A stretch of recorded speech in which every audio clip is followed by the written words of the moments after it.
നമസ്കാരം. കാലം സാക്ഷിയായ പ്രവാഹങ്ങൾ, വിശ്വാസവും പോരാട്ടവും ഇഴചേർന്ന മണ്ണ്, ഭാരതത്തിന്റെ ആത്മീയതയെ പുണ്യനദികളുമായി ബന്ധിപ്പിക്കുന്ന ചില നിമിഷങ്ങളുണ്ട്. ഉത്തരേന്ത്യയിൽ അത് കുംഭമേളയാണെങ്കിൽ ദക്ഷിണേന്ത്യയിൽ അത് നിളയുടെ തീരത്തെ മാമാങ്കവുമാണ്.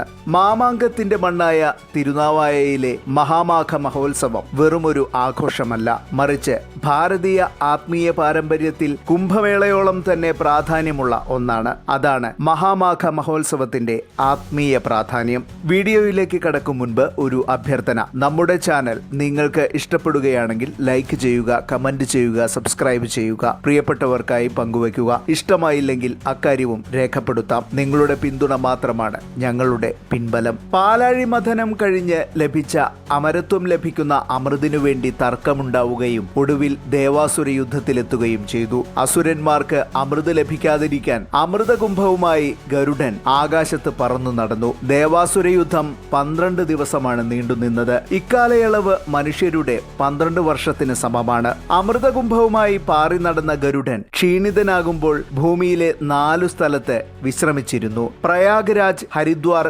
നാസിക്, ഉജ്ജയിൻ എന്നിവിടങ്ങളിലായിരുന്നു അത്. അങ്ങനെയാണ് അവിടങ്ങളിൽ കുംഭമേള ആഘോഷിക്കാൻ ഇടയായത്. കുംഭമേളയെ പോലെ തന്നെ ഗ്രഹനിലകളെ അടിസ്ഥാനമാക്കിയാണ് മഹാമാഘവും നടക്കുന്നത്. 12 വർഷത്തിലൊരിക്കൽ വ്യാഴം മകരം രാശിയിൽ വരുന്ന സമയത്താണ് മഹാമാഘം കൊണ്ടാടുന്നത്. ഈ സമയത്ത് ഭാരതപ്പുഴയിലെ ജലത്തിന് ഗംഗാനദിയോളം തന്നെ പവിത്രത കൈവരുമെന്നാണ് വിശ്വാസം.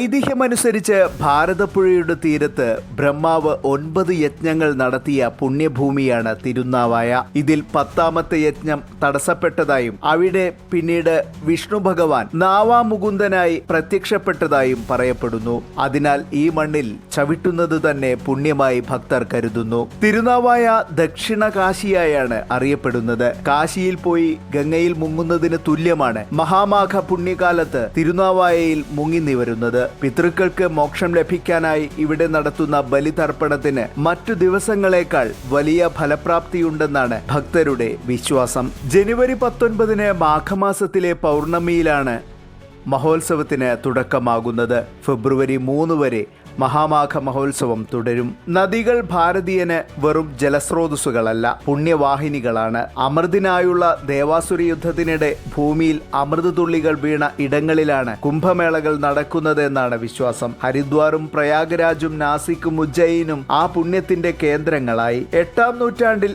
ആദിശങ്കരാചാര്യരാണ് ചിതറിക്കിടന്ന ഈ വിശ്വാസങ്ങളെ കൂട്ടിയിണക്കി കുംഭമേളയ്ക്ക് ഇന്നത്തെ രൂപം നൽകിയത്. ഉത്തരേന്ത്യയിലെ കുംഭമേളകളുടെ അതേ ആത്മീയ ചൈതന്യമാണ് ദക്ഷിണകാശിയായ തിരുനാവായയിലെ മഹാമാഘ മഹോത്സവത്തിലും തുടിക്കുന്നത്. ഭാരതപ്പുഴയുടെ മണൽപ്പരപ്പുകൾ ഒരിക്കൽ ചേരമാൻ പെരുമാൾമാരുടെയും വള്ളുവ കോനാതിരിമാരുടെയും സാമൂതിരിമാരുടെയും പോരാട്ടവീര്യത്തിന് സാക്ഷിയായിരുന്നു. എന്നാൽ ഇന്ന് ആയുധങ്ങളല്ല, മറിച്ച് പ്രാർത്ഥനകളാണ് ഈ മണ്ണിൽ നിന്നും ഉയരുന്നത്. മറ്റൊരു വീഡിയോയുമായി വീണ്ടും വരാം. നന്ദി, നമസ്കാരം.